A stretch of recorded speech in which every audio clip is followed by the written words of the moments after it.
I got into a car accident. I went to a doctor of chiropractic's office. My life was changed. It was the first time that someone told me that my body was created to heal itself, that I could do something about it. And I was given hope. And at 20, I drew a line in the sand.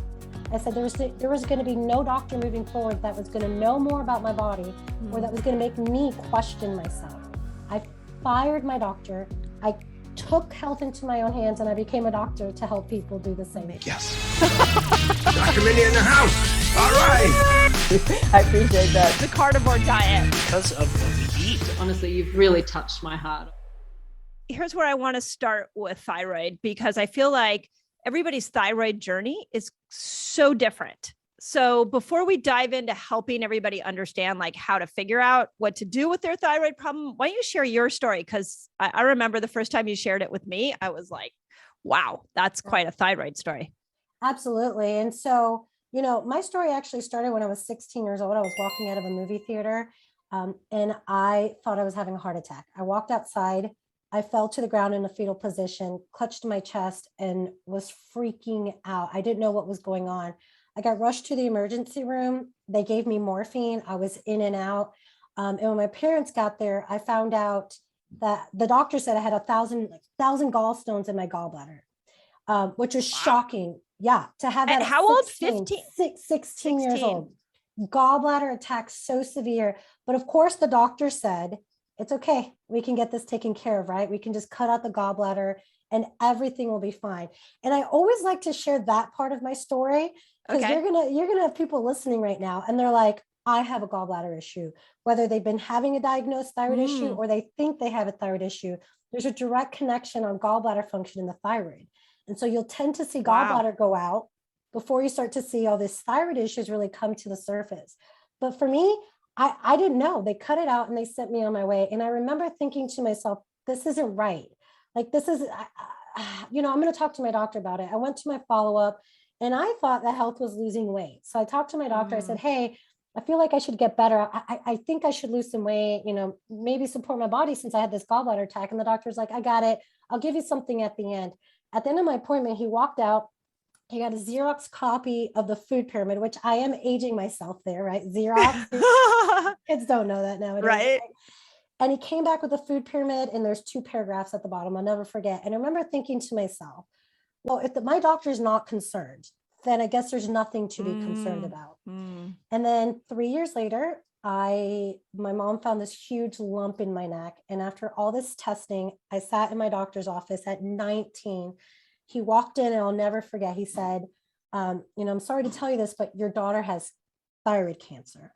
Wow. And I remember in that moment, I had this out of body experience, right? Like this wasn't my life. Like the C word, I didn't know what to do. The C word alone. Yeah.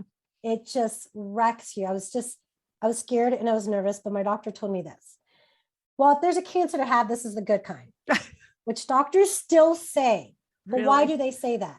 Because we've got it all figured out with the thyroid. You have a thyroid issue, get on a pill. Oh, you have thyroid cancer, cut it out and get on a pill. They believe that they can cut out this vital dynamic organ, put you on a pill for the rest of your life, and that's it. And you'll be good. And you'll be good. And that's what we did. I did these resources, they didn't exist. Yeah. I wish I would have known then what I know now. I got my thyroid cut out and I did high dose radiation and I went on my way. Wow. And I want to mention that, follicular variant papillary carcinoma is the cancer I had, which is a predominant cancer that's rising in numbers exponentially every year. But it's been renamed because cutting it out and radiating it has far more risks than living with it for the rest of your life. And so I always mention that because there's more and more people that are hearing about thyroid cancer and they don't have any guidance or help and they think they have to get their thyroid cut out. But after I left the doctor's office, I started suffering with low thyroid hormone issue, like symptoms, right? I lost my period. I started feeling depressed. And I think depression can look so different for everyone, but every day I woke up with this heaviness I couldn't shake. It was like this blanket that I carried with me that I couldn't shake. And then at night, I got anxious. I worried about things that I couldn't change, worried about things I had no control over. I couldn't sleep because my mind was going, right? I became weight loss resistant. I started having brain fog and memory issues at 19, 20 years old. Wow. But every time I would go to the doctor, My labs looked fine. Wow. He kept asking me, what do you want? Your labs, your thyroid hormones are fine. Eventually, I couldn't lose weight. I was doing CrossFit. I decided to become vegan because I was like, well, I'm not losing weight. I need to be more in control of my diet. And at that point, a doctor looked at me because I was like, doc, I'm not losing weight. And he goes, do you understand calories in, calories out? Oh God. He needs to know more. I left there and became raw vegan. I restricted because I was being told that there was something wrong with what I was doing, all because they did the wrong labs. And then I got into a car accident. I went to a Dr. Chiropractic's office. My life was changed. It was the first time that someone told me that my body was created to heal itself, that I could do something about it. And I was given hope. And at 20, I drew a line in the sand. I said there was going to be no doctor moving forward that was going to know more about my body or that was going to make me question myself. I fired my doctor. I took health into my own hands and I became a doctor to help people do the same. Amazing. It reminds me of one of the books that I've read over the last several years that really opened my mind was the book Undoctored by William Davis, the guy who wrote Wheat Belly.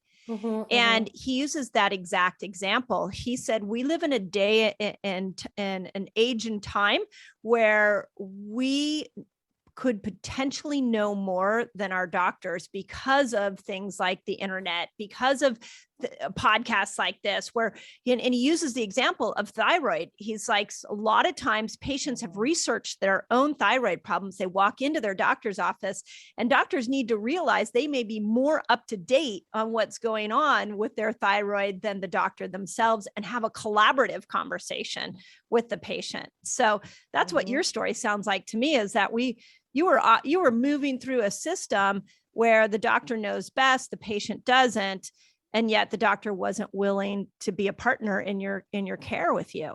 Absolutely. And this is the thing. I say this with every person I work with is you live in your body.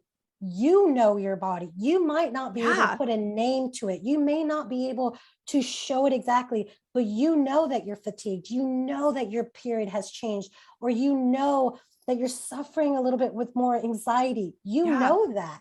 And good care, it's not about what's on a piece of paper. It's about what's happening in front of you. And you should never go into a doctor's office, leave there and question yourself like, oh man, I didn't find the answers, or I'm still sick. Right. It shouldn't be like that. And you should demand that they keep testing and that they work with you, or you find another doctor. Totally agree. Explain to me the gallbladder thyroid connection. Before we move on, I want to talk about thyroid symptoms. I want to talk about labs so that we can help the people listening to this podcast solve their own thyroid problem. I actually had never heard gallbladder thyroid. That's fascinating. So explain to me why that is. Well, yeah. So it's actually, what's really interesting, gallbladder it's rich of receptors for T3 and estrogen. So even period issues can contribute to sluggish and problematic gallbladder function. But the biggest thing to understand is that free T3, active thyroid hormone, it's one of few hormones that binds with every single cell in your body. It's connected with ATP production, so energy production. So in order for anything to be produced at adequate levels, in order for your body to function and respond adequately, you need enough energy for that to happen. You need adequate numbers of free T3. And when I say adequate numbers, I want to clarify something. I'm not talking about outside of the medical ranges. I'm talking about you can be within medical ranges and be suboptimal for you. Yep. And so when we see low free T3, we see a few dysfunctional things, dysfunctional amount of bile production and dysfunctional of releasing of that bile, adequately releasing that bile. We also see a decrease of HCl production, which is digestion. So that low HCl, low pancreatic enzyme can go back and affect the gallbladder because it's part of this whole digestive system. Wow. So it's a few different areas where it gets affected. So I haven't done a lot of research on the statistics around thyroid problems, but do we see gallbladders taken out first and then thyroid gets taken out? Is that a pattern where those two organs are removed pretty frequently together? Yes. Usually gallbladder first. And I'll say this, I was very shocked when I came across, I was reading about thyroid symptoms, and this doctor was speaking on the most up-to-date studies about thyroid symptoms, and he presented this statistic, which is shocking. 10% of people that are suffering with hypothyroidism have overt symptoms, which are only 10% of the population have symptoms that they can just right off the bat identify as thyroid issues. Well, I'm not losing weight, or I'm fatigued, or my hair's changing. The other 90% have symptoms like depression or anxiety, brain fog, memory issues. They have constipation, diarrhea, skin issues, acid reflux, or they just don't feel like themselves, or they're crashing and they just can't adapt to stressors, or they have low immune system. So because T3 can affect so many different systems in the body, you can have these symptoms that you might not right off the bat be able to identify as thyroid symptoms. You just know something is wrong. Yeah. Wow. So what's the classic symptoms of thyroid? Because I know that when I was working with patients one-on-one, the most common thing I would hear from, especially women, would be, I can't lose weight. I think I have a thyroid problem. Yeah. It's like the go-to organ if you can't lose weight, but like you said, there's a lot more. There's the anxiety, the depression. So can you just like list off, so when people are listening to this, they can help identify if their symptoms, there is a thyroid connection or not? Yeah. I do want to say this before I talk about those symptoms. The thyroid is going to be intimately connected in the system with the adrenals and your sex hormones. So a lot of times I will have women, work with me and they're like, well, I have a thyroid issue. And I'm like, well, you've had decades worth of estrogen and progesterone imbalances. It's not the thyroid. That was your first original thing, is that. So I want to say that because a lot of times we can see this kind of coupling of symptoms from these other systems in the body. Is that why perimenopausal women can end up with more thyroid problems as they're moving through menopause? Yeah. So when your thyroid is suboptimal, I keep on saying suboptimal because I want to say, we'll talk about ranges, but free T3 ranges can go from depending on what lab you use, 2.5 to 4.4. You can be at 2.8, at 2.9 and still have these symptoms, right? So when you have this low thyroid hormone, I have, women who are completely depleted, but what do? They get up, they get the kids ready, they go to work, they get crap done.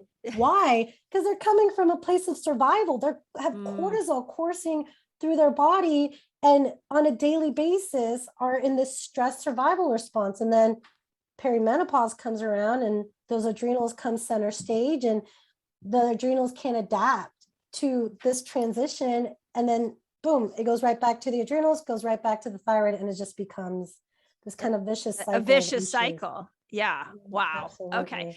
Yeah. I was at a functional endocrinology seminar a few years back, and they were highlighting the thyroid, and they were saying one of the most important reasons to get your thyroid balanced is exactly what you said, that every single cell in the body has a receptor site for T3. So if those thyroid hormones are not regulated, you're going to affect every part of your body. And we definitely live in a culture where you go in, TSH is checked, you're put on a medication, you're told you're all good, but yet you don't feel good. And then that's where it ends. There's just nothing beyond that to help people through this process. So, so go through the checklist because when I think thyroid, me personally, I think hair, I think fatigue, I think, anxiety. Those are kind of things that come up for me when I think about thyroid. But what are the classic signs that people would expect to see? Yeah. So classic signs, well, I'm going to tell you overt and non-overt, right? So classic is the weight loss resistant. So I usually point out nothing has changed in your diet and you're slowly starting to creep up with weight, which a lot of people will write off as getting older, not necessarily, right? Or you're starting to implement changes. This is the thing that's really disheartening for me. I have women that are trying to do keto, or, they're implementing some more cardio and they're doing all this stuff. And I always hear, I'm doing all this work and I'm not losing weight. And most often they tend to start chronically restricting calories because they think they have to do more when it's really hormone related. So that's what we're seeing with the thyroid there in regards to weight loss. Hair changes, hair falling out, hair thinning out, and eyebrow changes, like you're noticing that your eyebrows are thinning out, you need to put on more makeup like that. And then sex hormone, decrease in sex hormone production, estrogen, progesterone, low testosterone for men, there's going to be that connection there, right? And then again, I think some of the top that we don't talk about enough is depression. Depression, we know it affects brain function, brain clarity, brain acuity, like your ability to feel like you can handle stressors, anxiety, and then gut. So like I mentioned before, there's a direct connection with the release of HCl, the release of bile. So there's a lot of people that feel like maybe they can't eat meat, right? Oh, I can't eat protein. I don't digest it very well. Or I can't have, certain vegetables because I just get bloated and all of this. Well, no, it's because your digestive capacity has decreased because that T3 is not at adequate levels to increase that signaling. Wow. So those are going to be the biggest ones. And then constipation or diarrhea.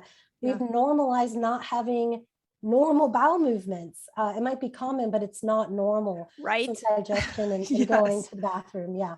Yeah.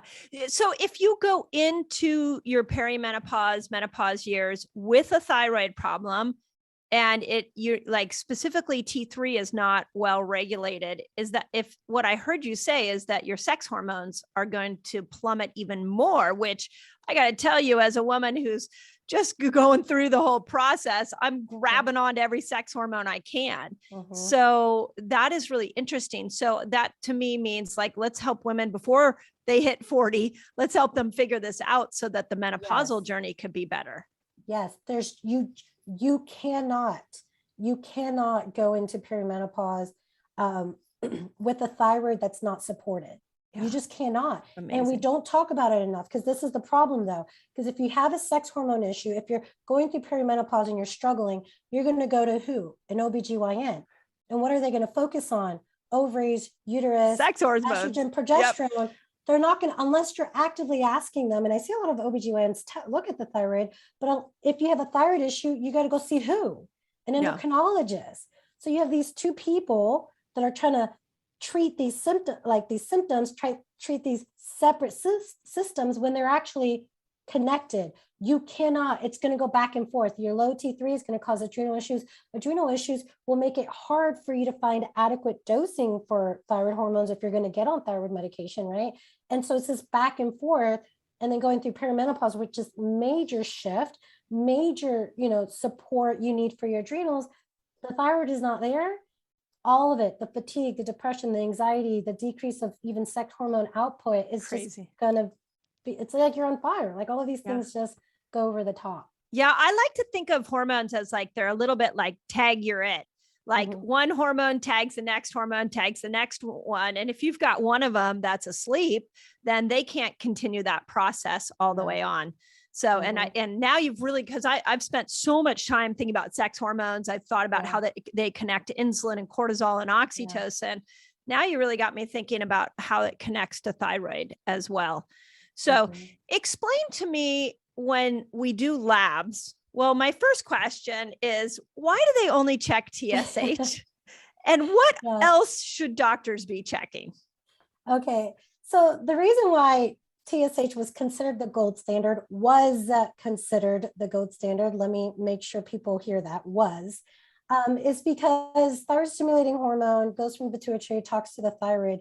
And the number one drug, the number one approach to thyroid hormone is to utilize Synthroid, which is a T4 only medication. Okay. So TSH is affected by T4, not T3. And we'll talk about that here in a second, why that's really important. So this idea is if someone has a thyroid dysfunction and all I'm going to give them is T4, that's all we're going to do about it. All I need to know is make sure is that they have enough T4, and then TSH is going to be affected by T4 and that's it. So they're just looking at like the feedback loop from pituitary to thyroid, hypothalamus, pituitary, thyroid, the HPT axis. Yeah. And that's it. But they're not looking at anything downstream or connecting at a cellular level. Right. And the thing that sucks is that I've looked at the studies. I've tracked the studies for a decade and a half. And back then, literally, I would read studies that say, if your patient says they have X, Y, and Z, all these symptoms, but their TSH looks good, it's because they're not following recommendations. It's because they're not taking the medication. And that's really disheartening because there's doctors that are still practicing off of that outdated information. It's no longer like that in the studies. Okay. So let me just point this out. Is T4 usable by our cells? No, no, well, it's going to, no. So T3 is going to be more efficient at being bound up by our cells. So T4 has to be converted. Great. T3 is the hormone that's going to bind to the nucleus of the cell and it's going to create ATP, that's going to create the energy that your cells need to be well and to function, like your whole body to function. So T4 has to be activated. It has to be. And this is important because, again, Synthroid is the #1 prescribed medication for thyroid meds. And remember how we talked about there's this cycle too with like digestion and gut, and then it's going to affect liver. So the idea is that when you take T4 or when you make T4 yourself, the liver, the gut, the kidneys have to be well. They have to be functioning well in order to take that hormone and convert it to something active. But if you sit down with anyone that has a thyroid issue or someone who thinks I have a thyroid issue, they always have digestive issues. There's always some liver issues, some insulin issue, carbs. There's a connection there with insulin and carb metabolism with free T3. So the liver's overwhelmed. And so when I sit there and I hear that, okay, I have a thyroid issue, my doctor put me on Synthroid, and I'm like, well, how well do you think your digestive system is? Oh, no, it's not very good. Well, you have some blood sugar issues. How well do you think your liver is? Not well. I was like, well, did your doctor check these things or ask you about this before putting you on a medication that depends on these systems? No, they didn't. Crazy. Well, so again, I know like my brain goes to, it's not that hard to check these other things. And I want to go into what the other measurements we need to check are, but why aren't we checking it? Is it a function of finances and the insurance companies won't pay for it? Is it lack of knowledge? Is it that the public just wants a pill? Just give me the Synthroid and make it all go away. Like it seems like of all the organs in the body, the thyroid is the most misdiagnosed, most misunderstood. And yet the solution is just look a little deeper, please. Yeah. Honestly, I've spent years having to deal with anger and frustration. Yeah. I didn't mean to poke the bear. Sorry. I've actually started a list of local endocrinologists and doctors that I do not want anyone to ever visit. Because it really doesn't take very much. And I think it's a few different things. Number one, we have lost the art within medicine of listening to the patient and seeing what's in front. Because if someone's sitting in front of you, and I know Dr. Mindy, you're the same way, someone's sitting in front of me, I don't care what's on this piece of paper. Yep. They're telling me that something is wrong. We need to dig deeper. We need to do more, right? Yep. And that's not happening. What's coming out of your mouth doesn't matter as much as what's on paper. And if that paper is incomplete, it doesn't matter, right? So I think it can be a few different layers. I think number one, doctors don't know. Endocrinologists, I still have endocrinologists in my area that I'll call them up and I'll send them information. They just don't know, right? Yeah. There's some, completely honest, I've encountered it as a patient before I became a doctor, that have egos. I don't want a patient coming in telling me about Dr. Google. And those people need to be fired. They need to move on.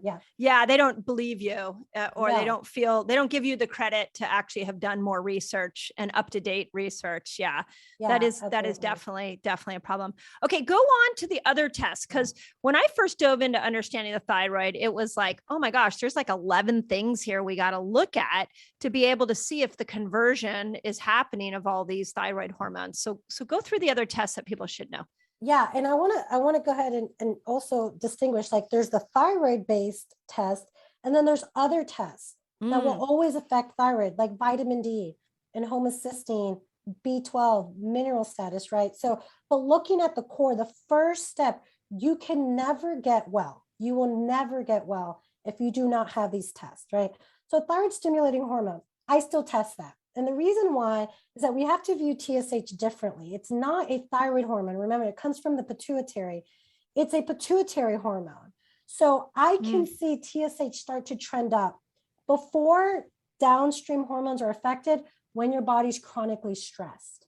If there's these underlying stressors, whether you're restricting calories or, really stressed or toxic or in a home full of mold, I start to see that TSH kind of crawl up. And I think, the body is signaling that something is going on. Right. So that's how I use it. But it can still be within range, quote unquote, and not be, and be within range and still have a problem.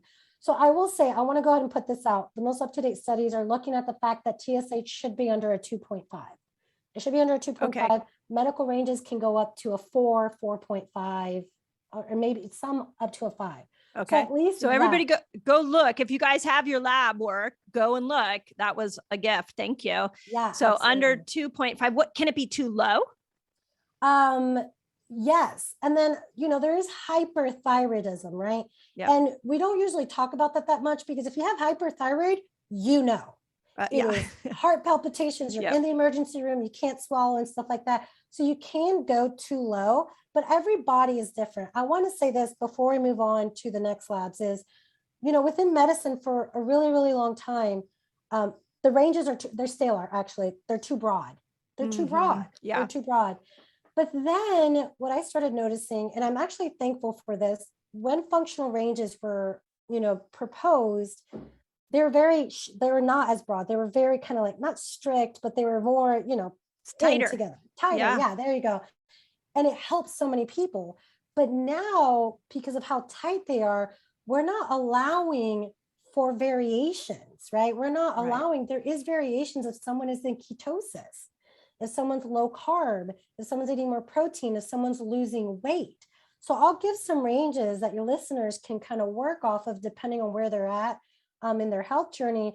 But we just have to know that functional ranges are going to vary for each person. You just can't go too low or too high. So yeah. that's Okay. that. Yeah. And you have a great ebook that you are graciously giving away on all the labs to look at for thyroid. So you guys, we'll link that in the notes so you can get access to that. And I think that will be so helpful for people. So thank you. Okay. Yeah. What's the next one? Okay, so TSH goes from the pituitary and it goes to the thyroid, and that's where you get released T4. Okay. Now, I want to clarify, because there's still doctors that are testing total T4. That's not what we're concerned with. We're not just concerned with what's bound out. What we're concerned is what's readily available. What can I use to be converted, to be activated, to help me feel better and function better and do what needs to happen? So you want it to be free and unbound T4. T4 is going to give you an idea of what's happening at the thyroid, right? Okay. Is there a possibility that we're missing nutrients, minerals, the building blocks, thyroglobulin, right? The protein, iodine. You can get an idea of, wait, is it in the thyroid? Is there an issue with my thyroid by how much free T4 you're putting out? Now, free T4, I see that range. It can go 1.1 and above. I say that again because I'm seeing people over and over again, like the lower limit can be 0.6, 0.7, they're at a 0.9, they're at a 0.8. That's a big red flag. You're going to be crashing eventually, maybe sooner than you think. So keeping an eye on those ranges are really, really important. So is it fair to say TSH will tell you more about what's going on in the pituitary and how it's responding to total body? Whereas T4 is really, free T4 is really about what's going on with the thyroid. With the thyroid. Yeah, that's a good way to look at it. So look at TSH, it can change. I have people that are chronically stressed one season and I test it again and they take care of themselves and that TSH normalizes, right? Whereas free T4 is going to look at, that thyroid output, that thyroid production, thyroid hormone production, right? Awesome. Now, free T4 has to be converted. It has to be activated in the liver, in the gut, kidneys. So you have to look at free T3. You can have great looking TSH. You can have good amounts of free T4 and be completely depleted of free T3 and have hypothyroid symptoms, right? You have to look at free T3. Now, the interesting thing with free T3 I want to put out there is this, that free T3, there's, you talk about fasting, you talk about ketosis and, low carb and high fat and all these things. So there's this conversation that's happening out in the interweb, right? Where people are like, well, you can't do those things. Yeah, I was going to ask you about that. I wanted to get to lifestyle because I have some very strong opinions, but go ahead on that. Well, what I was going to say is like, you can't do those things because you need carbs to convert T4 to T3. No, let's take a step back, because when you look at the studies, what we notice is that carb metabolism is associated with T4, T3 conversion. We know that when you get into ketosis or when you utilize fasting, that conversion goes down. We know what is happening. but they're not talking about why it's happening. These studies are looking at these changes, but they're not saying, oh, it's happening because this is a bad thing. In fact, when you look at studies with people that are overweight and they're losing weight, or we look at predominantly those types of studies where people are losing weight and they're keeping it off, you see a decrease of T3 as well. All of their markers in these studies, people are improving and their T3 is going down, but they don't see it as a bad thing. No, because a lot of carbs, a lot of extra fat, a lot of stress on the body will make you need more T3 to deal with these extra and added stressors, right? Interesting. So increased fat, you're gonna need bad more fat. T3. Bad fat. Yes, exactly. Chronic, like increase of carbs without any diversity, you're going to need more and more and more T3 production to deal with that, to deal with all this carb metabolism. Because I'll tell you, I'll be completely transparent.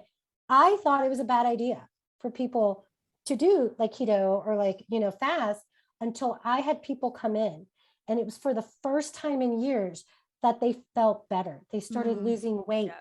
They started seeing all these amazing changes. And when I would pull their labs, their T3 was less. Remember, T3 is associated with ATP and energy production. When you're producing ketone bodies, you have different energy substrates. You're more efficient with energy production and utilization. So there's less need for T3. You also see with fasting, this is a huge thing I see with fasting, is increased cell receptor sensitivity. The same thing with insulin and blood sugar, where you actually don't need to make more. You don't need to take more thyroid medication. You're actually binding up what is in your body more efficiently, and you just don't need more. Your body's just becoming more efficient at utilizing that. So is it as simple as when you increase carbs, when you increase bad fats, you're creating cellular inflammation? So that's going to be harder on the cell. You're going to drain the energy of the cell, but you're also going to make it hard for T3 to actually get into the cell. Yes. Is it that simple? So when we start to clean up our diet, you make that cell a lot more receptive to being able to respond to T3.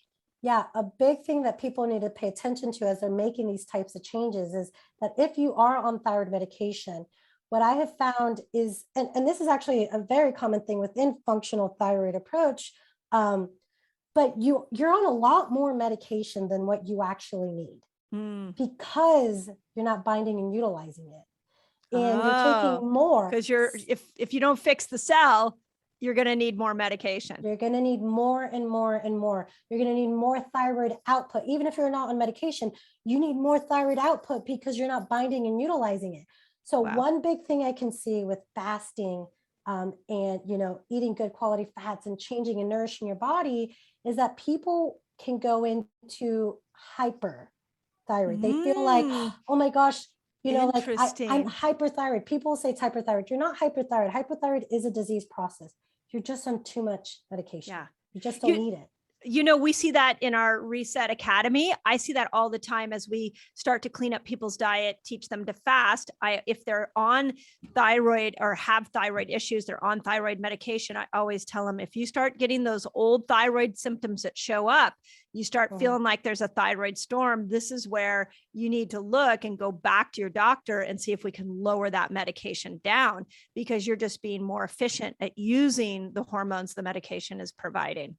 That's absolutely right. And people think it's a bad thing. They're like, oh my gosh, I have symptoms. And I'm like, this is great. I know. It's like I do that all the time. I'm like, that's awesome. Yeah. And then the other interesting thing, I should have sent you this study because, being out in the fasting world, I've seen some questions over the years about, well, my doctor said I shouldn't fast because I have a thyroid issue, or this health influencer says I shouldn't fast because of the thyroid, the research on thyroid and fasting. Well, let me tell you a pivotal study I saw that it showed that when you go into a fasted state, yes, T3 goes down, but when you bring food back in, T3 goes back up. So it's a little bit of like, if you're struggling to make T3, this isn't even talking about getting T3 into the cell. if you're struggling to make T3, it's like a reboot to the T3 system. And perhaps that's because of what fasting does to the liver and the gut and its ability to convert T4 into T3, perhaps. But when you just look at that one study and you go, oh my God, don't fast or you're going to tank T3.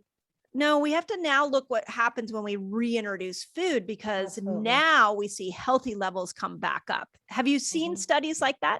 Yeah. And you know, what's interesting is we have studies on individuals that have been on the ketogenic diet because of neurological issues like epilepsy and stuff like that. They've done studies on kids and on adults. And so what I have seen is they see a decrease in T3. They don't see a decrease in T4, which it's a big deal when we know what T3 is made for, how it interacts with our body, how it interacts with insulin and carbs and all of these things. And, you know, bad fat, we can see, you know, when we're looking at these ketogenic studies that, yeah, it's going to go down, but when introduced with food, refeeding days, see that come up.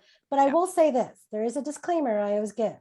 The same way, hormesis, right? When you're introducing a good, you know, beneficial stressor, there is a point where you have to stop and you have to refeed. There's a season to break down autophagy. There's a season to build up. And the one thing I want people to keep an eye on is that you can fast too much if you're not refeeding appropriately, right? You can restrict carbs too much when you're not refeeding, and you need a refeed period.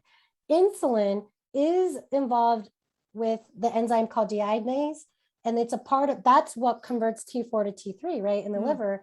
And an insulin response allows that enzyme to go into play and increase that conversion. So these refeed days are vitally important to kind of wake up this enzymatic activity to increase that conversion, kind of let your body know that everything is good, because what you don't want to see is you don't want to see a decrease in T4 output from all the fasting and ketosis. Right. If I see someone come in, I see a lot of people that are doing low carb, and if I see that T4 over time has started to decrease, I'm like, that's too much. Remember, brain, pituitary is going to affect that T4 output. That's where we're seeing that TSH and T4. So it's really important to keep track of that. What I always say is, if you have a thyroid condition, you got to vary your fast, you got to vary your diet more than the typical person. So when we hear these blanket statements like don't fast, don't do keto with thyroid, I would put a little asterisk and say, don't do it all the time. That's exactly it. Do you feel like there's, of the three macronutrients, one's more important for the thyroid and the whole system that we're talking about? Honestly, fat, right? Okay. Cell membrane, cell receptor sensitivity, thyrocytes, like the thyroid cell. And I will say this, and I think this is really interesting. I came across some studies. It's only been discovered kind of in the last few years. And they're not going in the right direction right now, but I know in the future they will. Adult thyroid stem cells, thyroid tissue regeneration. They've just discovered the thyroid, has adult stem cells. The problem is they're only looking at it in light of cancer, because they're looking at it as a negative thing. Like if someone gets their thyroid cut out and they have tissue left behind, they can regrow their thyroid. I've seen that happen. But they see it as a bad thing, right? They're only looking at stem cells as, oh, well, this is cancer. How is it connected with cancer? This is a big deal, because 90% of hypothyroidism, which we got to finish those labs here in a second, but 90% of hypothyroid people, like individuals, have an autoimmune disorder.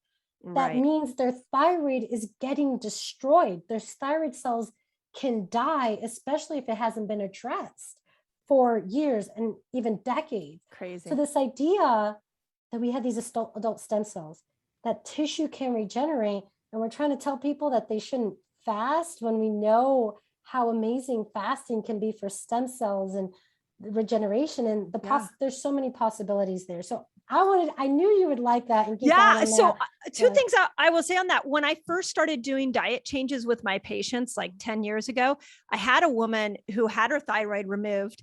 We put her on a really clean diet, started her intermittent fasting. This was kind of even pre-keto. We didn't even do keto. We just cleaned up her fats and cleaned up, had her do nature's carbs as opposed to refined carbs.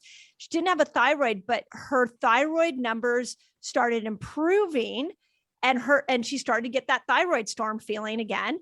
And she went to her doctor, and her doctor's like, I think we got to take your medication down. This makes no sense because you've had it removed. And I said, maybe there's tissue in there that's regrowing.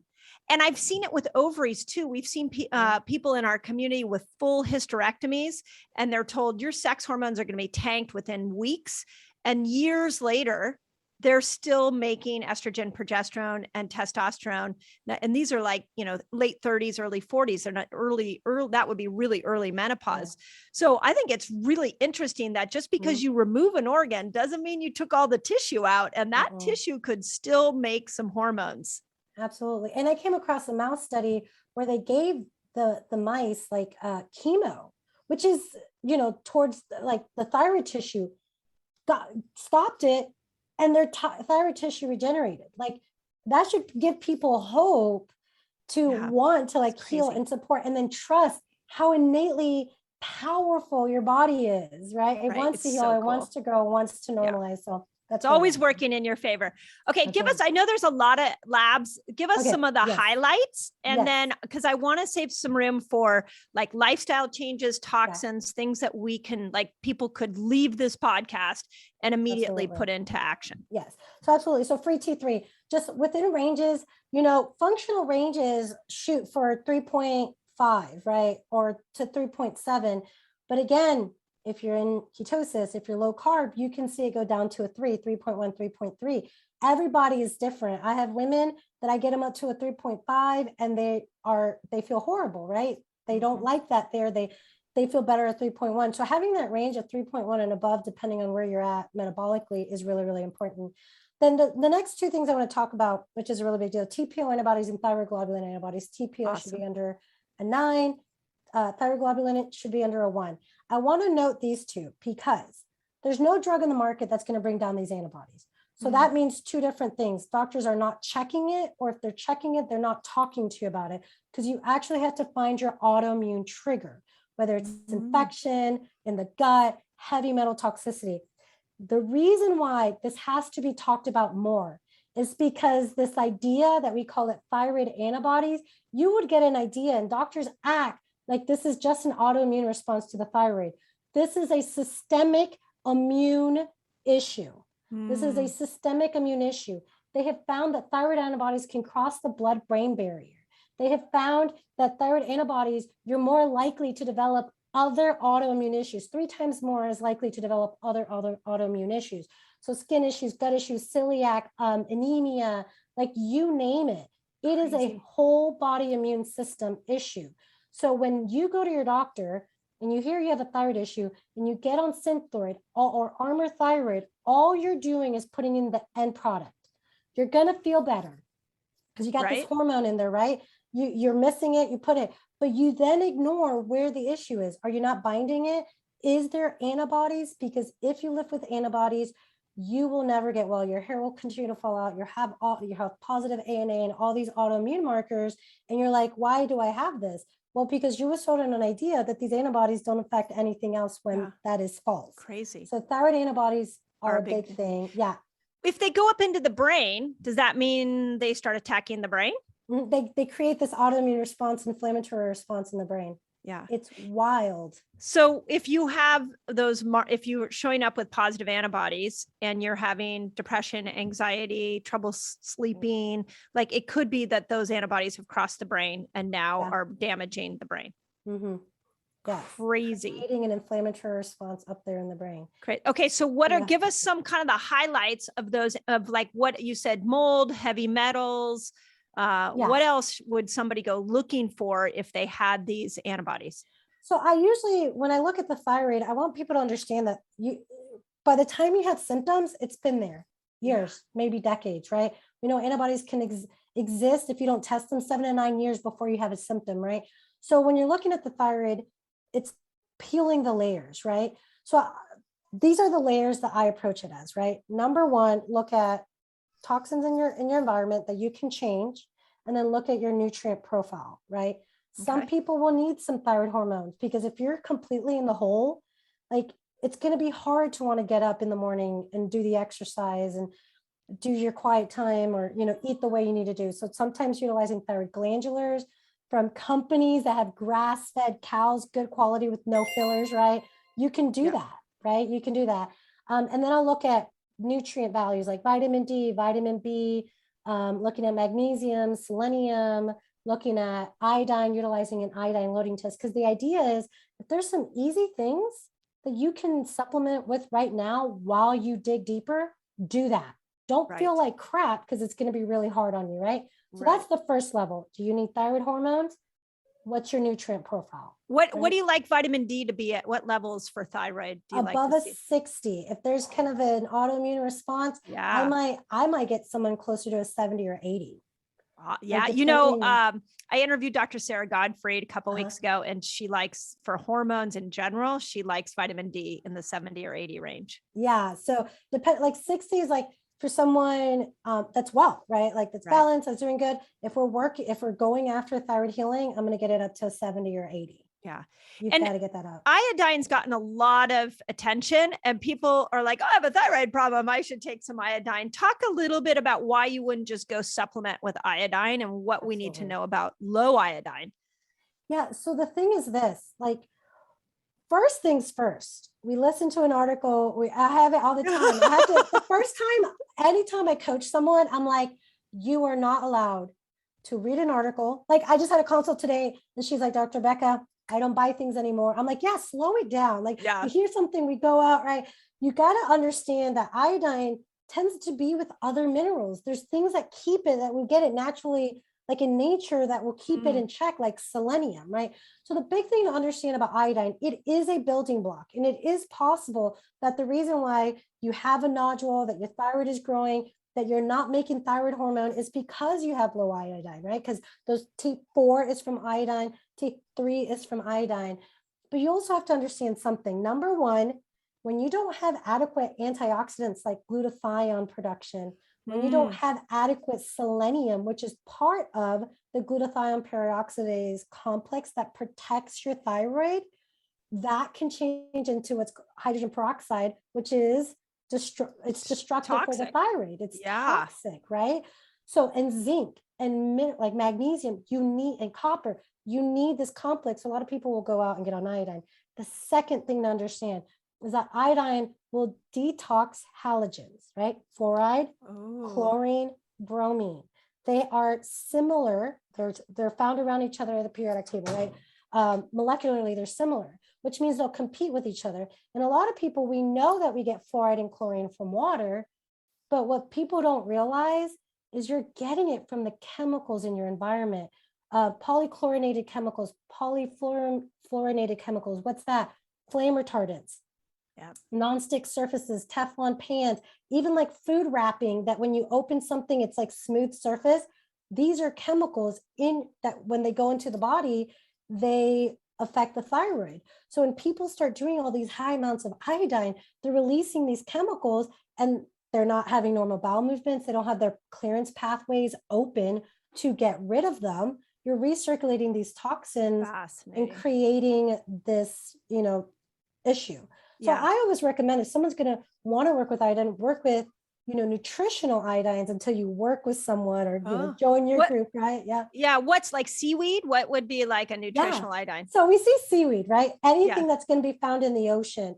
In fact, I read about how even like if you live by the ocean, the air, the soil is just rich in iodine, right? Oh, so that's right. You just heard Dr. Rebecca says you have to go on your beach vacations to make sure. You got to go to Hawaii to get go to thyroid. Hawaii. Tell your partner, tell your family, y'all need to go, doctor's orders. But you also get it from organ meats, stuff like liver, eggs. There's more foods than just what you find in the ocean. So liver, eggs, if you do raw milk, if you can handle that, you can see some iodine in there as well. So Okay. I like to utilize organ meats. I like to utilize more sea oceans, like cod has high amounts, shrimp, wild caught shrimp that has good amounts of iodine. What do you feel about the risk of, okay, the ocean's polluted, these fish are polluted, but if you're going to try to use food to help your thyroid, and the thyroid's very susceptible to toxins, is it a risk benefit? Like the benefits outweigh the risks in this moment? I'm going to go ahead and tell you this. Every single person I work with, everyone will detox. They have to detox. Right. For thyroid. For thyroid. Yeah. Everyone. Well, every human should, but thyroid. But I just want everybody to make sure they hear that if you have a thyroid problem, you have to detox. That is at the root. Yeah, because so once we get to that nutrient level, those glandulars, the next level is make sure your clearance pathways are open, bowel movements, urinating, sweating, liver function, and then look at the gut, right? You got to start there. Gut permeability, sensitivity, non-celiac gluten sensitivity is huge. Make sure that gut lining is good. Make sure you're having normal bowel movements. No, some of you guys are like eating veggies and you're like 1 month, like 1 to 3 months pregnant, acid reflux. That's not normal. Bloated, yeah. If you're not pooping, you're not getting rid of toxins. If you're not pooping, you're not keeping your estrogen check. If you're not pooping, you're not breaking down hormones. You're not moving things out. Yeah. Right. What do you think of carnivore for those people? Didn't you try carnivore for a while? I did. It was actually really, it was the best my blood sugar has ever been. Wow. Unbelievable. And I have a whole health history, right? I live without a thyroid, right? Like for the rest of my life. And that's why I do what I do, right? No matter what, I will always have to do protocols. I will always have to reset myself because I don't have a thyroid. But carnivore can be such a powerful tool. I like to utilize it for the gut microbiome, right? Remodulating the gut bacteria, helping to heal, supported in that healing.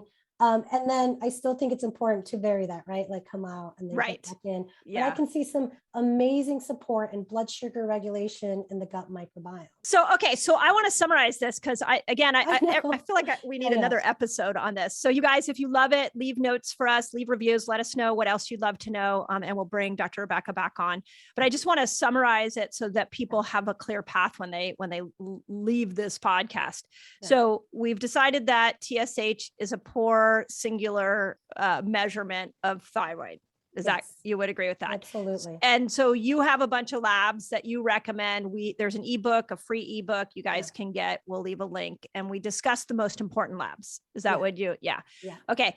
Then when we look at diet changes, we know we need to look at our oils. We need to look at our refined carbohydrates. And then anything else? Was there a third one? I think getting into ketosis, I think can be really beneficial to give your thyroid, your conversion, a break to utilize these ketone bodies more efficiently for energy. I think, and it's very encouraging to see that your body still wants to lose weight and get well and increase energy as you're healing your thyroid. So I think it can be a really powerful tool when done appropriately. You lost weight recently. You look like you've lost weight. I haven't seen you in person since March, but you look great. I'll have to come back and we'll have to talk about the connection with the thyroid and sex hormones and fibroids and everything I did with that, because, by the time, let me go ahead and tell you this, one of the biggest things, because this is going to be shocking when people hear this, one of the biggest things that as I dug deeper about like, why did I create thyroid cancer? Because people that have thyroid issues can create thyroid cancer. It's a really fast growing cancer, especially amongst women. I had high mercury levels. I don't have any amalgam fillings. I don't have any exposure to mercury, but my mother has her mouth full of mercury. And I had really, really high levels. And so that's been a process for me to detox. Like the heavy metals, we know mercury has an affinity for that thyroid. So it's a whole process. It's crazy. I interviewed Dr. Laura Bryden the other day, who's a hormone expert, and she really dove into lead and talked about how as you move through times of hormonal swings, that she specifically zoned in on lead, that lead is it's stored in skeletal bone. It's going to come out when hormones go up and down. Do you feel like the same is with the thyroid? Like is mercury is stored? I know it's stored in the brain. It's stored in nervous tissue and the thyroid. And like, if we go through big hormonal swings, does it come out? What initiates that mercury to be leached out? No, yeah, those big hormonal shifts as well. I was going to know, that's interesting. Laura said that. I had a lead dump after pregnancy. Right. Like after I did breastfeeding. too. Yeah. Yep. And I actually had a thyroid problem, and after my second child, and they wanted to remove it, they wanted to do radioactive. And luckily I was so committed to breastfeeding. They were like, you would have to stop breastfeeding. And I'm like, I don't, Mama Bear here was like, no, I'm going to breastfeed my child for 2 years. And then let's revisit this. Well, it had gone away and I never had to do it. No, I'm glad you noticed that, because I see when I look at someone's health history, like even when I coach someone, I had this woman, she was in her 70s, and I'm asking her questions about when she was in her 20s. And she's like, why are we talking about my past? I was like, because that's how we got here, right? Because when you see those big hormonal shifts is when I do see those thyroid issues come to the surface. I'm seeing more women, more young girls, when they get their period, there's something off with the thyroid, they're bringing them in. I'm seeing it postpartum. A lot of women are suffering with postpartum depression or anxiety. Because let me go ahead, postpartum is different than postpartum depression and anxiety, right? Postpartum is just that period of time. But there's women that are running on fumes, that are feeling depressed and anxious, and their doctors are not checking those thyroid hormones. They're not checking their hormones, and they're depleted and they're struggling, right? And then perimenopause and menopause. I have women that have kind of just pushed through life, right? They get crap done, they do it, but they can't do it through menopause. And that thyroid just crashes after menopause. But yeah, I see those toxins start to move and to circulate after those big hormonal shifts. And I think it's important for women specifically to know that, because there is a tendency to think you're going crazy. You're like, I was this way and now I'm not this way. What happened? I didn't change anything in my life. And it's when we see these big fluctuations in hormones that you get this toxic dump. So we've normalized it's common. Just because it's common doesn't mean it's normal, and you're not crazy. Right. Yeah. You're not crazy. Right. Yeah. You're not crazy is really the message. We hope you get this from this. So, okay. So we got to look at our toxic load. We look at changing our oils. We look at going keto. And then we don't look at throwing supplements at it until we have a proper idea of what we're dealing with. Would you agree with that? Yeah, I will say this. I'll add too. You can start off. 2 things with detoxing is, detoxing your environment. Change your water. Change your water right away. Like whole house water. Whole house water filtration, because you're showering in it, right? You're showering with hot water and these chemicals in your water. Like our county is fluorinated water, right? Yeah, ours like you're is drinking too. It, right? It's everywhere, right? So you're drinking it. You're taking a shower. Do that. Decrease that. And like the second thing is change out plastics, right? 2 things that you can start off with right there. Change out these endocrine disrupting chemicals. You can start there. But I will say, across the board, minerals are always a great place to start. Awesome. I came across a study that veggies, because of monoagriculture, our soil is so depleted, veggies, mineral content down 30%, meat 15%. And especially if you're low carb, right? The one thing I'll tell you, there's been a shift in my practice, and everyone used to talk about multivitamins. We need to talk about minerals. We're so depleted. Yes, we're so depleted. Yes. So I think that is a supplement that right off the bat, like I feel like almost everybody need with. Yeah. That's been my big takeaway from fasting so many people is I would see all these like hair fallout, heart palpitations, trouble sleeping. And I realized, oh my gosh, the whole world, this isn't just the US, this is the whole world is mineral deficient. And it starts, if you guys are hearing this for the first time, it really starts with the poor way that we take care of our soils. Yes. And in America, it's really bad. I know regenerative agriculture is really making a surge, which is great. But like something as simple, when I go to Italy and vacation in Italy, I've noticed my hair grows more, my nails grow faster. And I think, oh my gosh, what is in the food here that I'm not getting back home? It's so interesting, the way minerals play out in our life. So glad you said that, because I've been noticing that too. I'm like, oh my, everyone's everybody deficient. Yeah. And it's a type of thing that it's going to affect so much, but you're not going to pinpoint it, right? You're not going to be like, oh, I'm mineral deficient. But and doctors, I mean, if they can't even test beyond TSH, how are they going to think minerals? So that was amazing. Well, okay. I definitely going to have to bring you back because this, it's interesting because I told Jessica when I was preparing for this today, I was like, I really want an episode for people, a go-to episode where people can understand the bigger picture of thyroid. And I feel like you just gave us that. So thank you so much. And then we're going to bring you back again and we'll do another episode that goes a little bit deeper. So if you guys love it, again, leave a review, share it out, and let us know what else you want to know about this so that we can get you the resources. I have 5 rapid fire questions for you, but before I go into that, how do people find you? And I know a lot of my resetter community is going to go stalk you after this. Yeah. All right, yes. So you can find me at Dr. Rebecca Warren, Dr. REBECCA Warren, WARREN.com, Instagram and Facebook. And I do have a Facebook group, Healing After Thyroidectomy, because we didn't even get a chance to talk about people that live without a thyroid. And that is what's happening there is a mess. And maybe we can come back and talk about that. But I want to support people in that way. And before the questions, I want to just say a few things really quick. Number one, for it. I just hope that everybody understands how remarkable their body is. It does the right thing at the right time. And you're going to be frustrated. There's going to be, times I know that you hate your body and you don't understand why it feels like it's working against you. Just because you've been in this broken medical system does not mean that your body has failed you. And there's so much hope. I hope you know how amazing your body is. The second thing is get plugged in.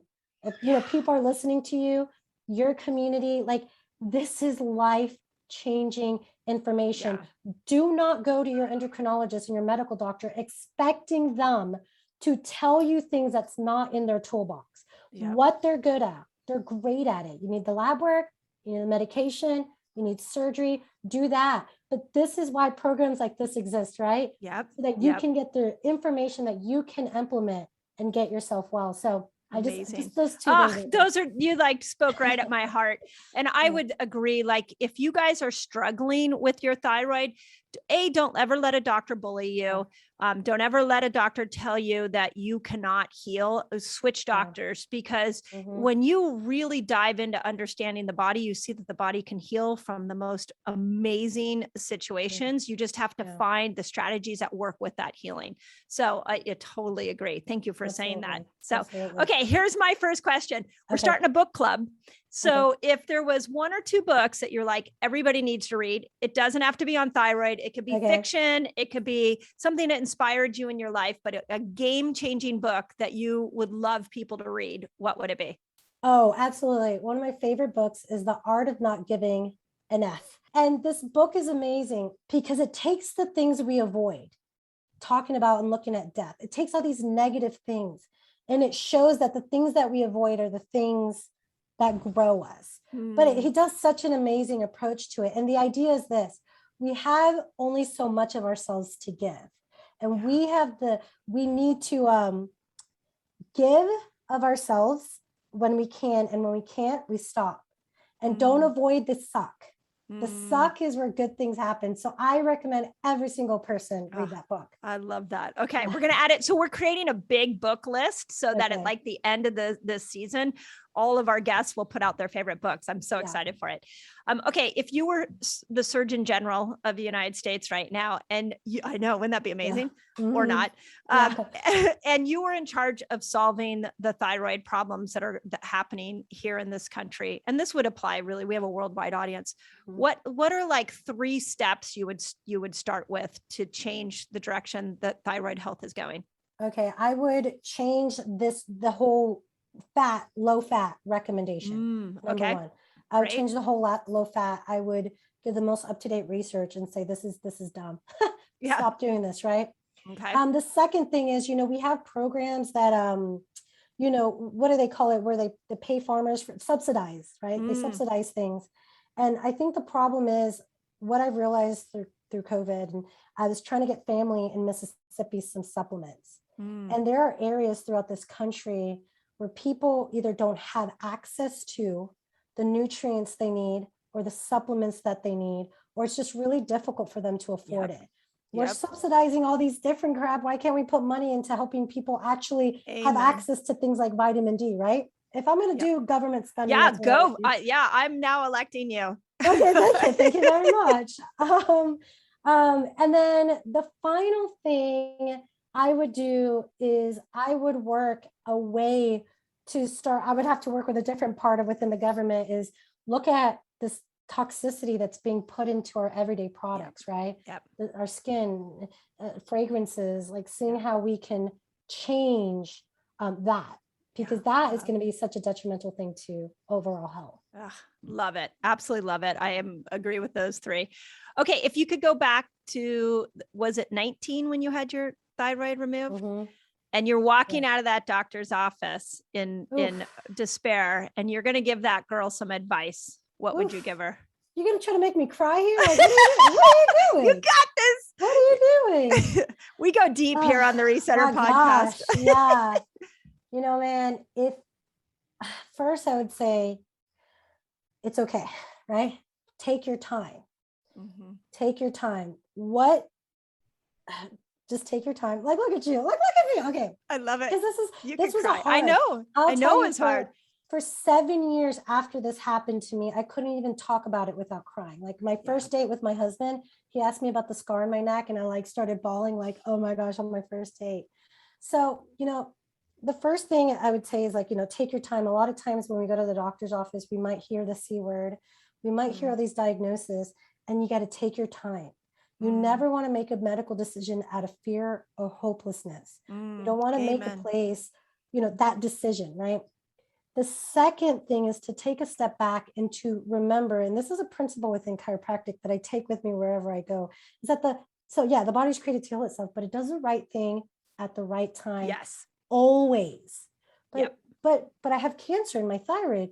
Exactly. Why did that happen? You cannot cut your way to health, right? Why did that happen? And then the final thing is get connected. Again, I said this, like, people, if you're listening to this, you have an amazing community. I send people to your YouTube videos. Like, there's so much amazing, powerful information out there, but it can feel like you're alone on an island. If all you're doing is going to doctor's appointments and not hearing the truth about healing, or not hearing what research says. So being connected, I wish I had a community that I could go to and say, I'm struggling, I'm scared, I'm nervous. Is it possible? I'm making these changes, and have that support. So those are the three things. Love that. Oh my gosh. I absolutely love that. Okay. Next question. I got two more questions for you. The pandemic, there's a lot of things we could talk about, the negative impact it had on people, but a lot of us had really positive ahas and gifts that came out of the pandemic. And I'm going to start talking about it like it's over, so that we can start manifesting that. So what is it that was the biggest gift for you over the last year and a half? Honestly, it's what I saw around me. There's, and this is, people can still make this decision right now.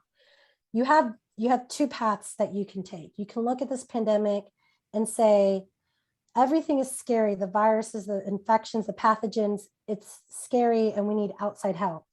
Or you can look at this path and say, I don't want to depend on the government for help. I have to do something to change my situation. I want to make sure I'm as well as I can be. And the really cool thing, I will say this, our clinic, our virtual coaching, it grew exponentially. And it was so shocking, first of all, but it made me be so thankful that so many people thought to themselves, I want to be well. I don't want to be sick. I don't want underlying things that are going to make me end up in the hospital. I want to invest in my health now. So that was so amazing and beautiful for me to see. Do you know that in my membership community that I do on Saturday mornings, we do a workout and then I do a coffee talk. And I always say, you know, I'll just talk about current events and what I'm seeing.